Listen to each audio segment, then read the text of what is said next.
ભારતીય સીમા સુરક્ષા દળમાં લાંબા સમય સુધી દેશ સેવા આપનાર મુકેશભાઈ દેવજીભાઈ બોરીચા આસામ ખાતેની ફરજ પૂર્ણ કરી નિવૃત્ત થયા બાદ પોતાના વતન નવસારી પરત ફરતા તેમને ભવ્ય સ્વાગત અને સન્માન આપવામાં આવ્યું હતું।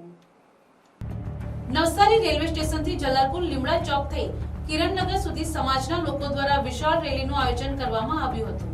આ પ્રસંગે મોટી સંખ્યામાં સમાજના લોકો ઉપસ્થિત રહી દેશ સેવામાં આપેલા યોગદાન બદલ મુકેશભાઈ બોરીચાને બિરદાવ્યા હતા।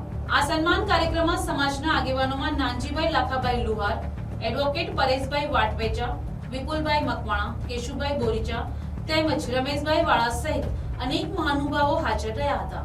તમામે મળીને મુકેશભાઈને ફુલાર પહેરાવી અને શુભેચ્છાઓ પાઠવી હતી। હાલમાં મુકેશભાઈ દેવજીભાઈ બોરીચા નવસારીના જલાલપુર વિસ્તારમાં આવેલી કિરણ સોસાયટીમાં નિવાસ કરે છે। તેમની નિવૃત્તિના આ પ્રસંગે સમાજમાં આનંદ અને ગૌરવની લાગણી જોવા મળી હતી। Bureau report NTC news Navsari.